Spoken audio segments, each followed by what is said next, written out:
Hello friends, let's have a look how we can use the digital glitch as an effect or as a transition. Let's dive into it. So in the case of our baseball player, I place the playhead at the point on the clip where it's one frame away from hitting the ball.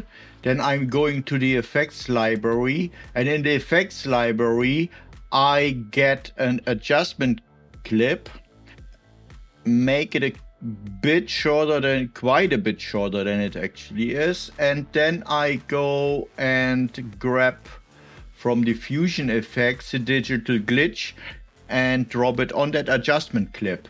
Then I close the effects library, and then I can play with the settings, but I can also just keep them as they are, and then you see it's already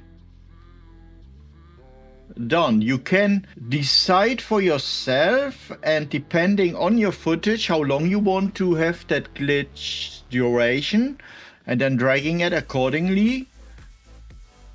Yeah, I would say that would be too long. And I want to use it as a transition.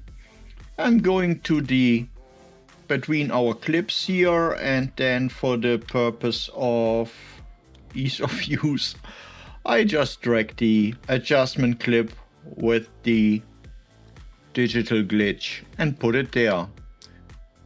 And here I can think of that it could be a bit longer, yes.